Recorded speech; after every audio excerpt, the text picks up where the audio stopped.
Welcome to Savage History, where steel, fire, and belief decide the fate of nations. Chapter 1. Ireland and the Crusades, the Forgotten Contribution. The Crusades were open wars between Christian Europe and Islamic invaders who had seized territory by force across the eastern Mediterranean. When Christians fought back, they often did so outnumbered, yet prevailed through armor, discipline, command, and superior intelligence.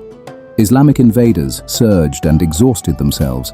Christian armies held formation, chose ground, and struck with precision. Victory came not from numbers, but from control, cohesion, and the battlefield intelligence of warriors trained to think, adapt, and finish fights. Chapter 1. The Oath Without Trumpets. No horn sounded across Ireland, no crown was raised, no promises were shouted to the sky, and yet men left all the same. They left fields, keeps, half-built halls, and quiet lives. They left because some wars do not need calling. They arrive, and men either meet them or live with the shame of not having done so. This was the Irish Crusade. It was not born in ceremony, but in habit. Ireland had already learned how men were forged. After the Anglo-Norman invasion, the island became a land ruled by warlords rather than kings. Hugh de Lacy held Meath with cold discipline and harder justice. John de Courcy broke Ulster through relentless campaigning, trusting steel more than treaties. These men did not rule from thrones. They ruled from saddles and siege lines. Violence shaped them. Faith steadied them. For such men, crusade was not distant. It was the natural continuation of a life already spent at war. Irish castles raised retinues who understood blood and fatigue.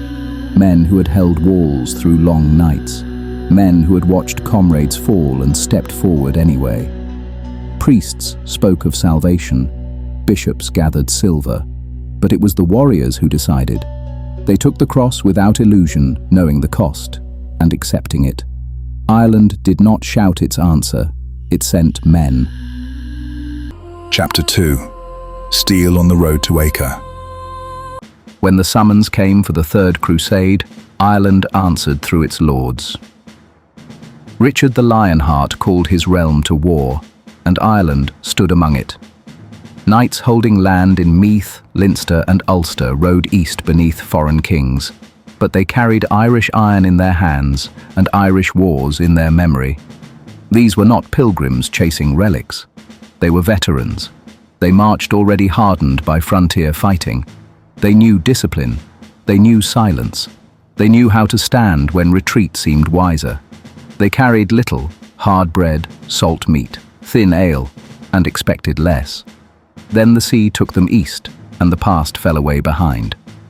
At Acre, the world narrowed. The siege was not a test of courage, but of endurance. Heat crushed breath inside armor. Disease hollowed camps faster than enemy blades.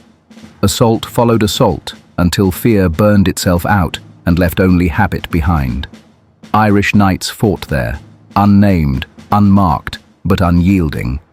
They held lines that should have collapsed. They followed leaders who died and did not falter when those leaders fell. Some became figures, others rallied around. Some vanished without witness.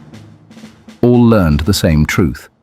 Victory is rare, survival uncertain, and honor is measured only by whether you stand when standing hurts. And they stood. Ireland fed the war long after the fighting blurred into memory.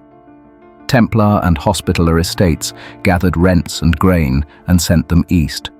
Coin became horses, harvests became armies. Faith became stone walls raised under a merciless sun. Ireland was distant, but the war drew deeply from it. Some Irishmen never returned because they chose another path. They joined the military orders and surrendered their names. They became permanent soldiers of faith and steel, and many were buried where they fell. Others returned older, quieter, stripped of whatever softness they had once carried. Later crusades came, weaker and smaller. Fewer ships sailed, fewer men answered. But still, Ireland gave what it could. No poet carved their deeds into legend. No Gaelic chronicle sang of acres dead. They marched beneath foreign banners and were claimed by foreign soil. But they were not insignificant.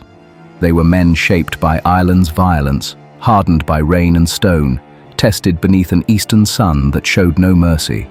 They did not expect praise. They did not demand remembrance. They fought because it was required. They endured because someone had to. This was the Irish Crusade, unclaimed, uncelebrated, but forged where all true warriors are forged. In steel, in oath, in endurance.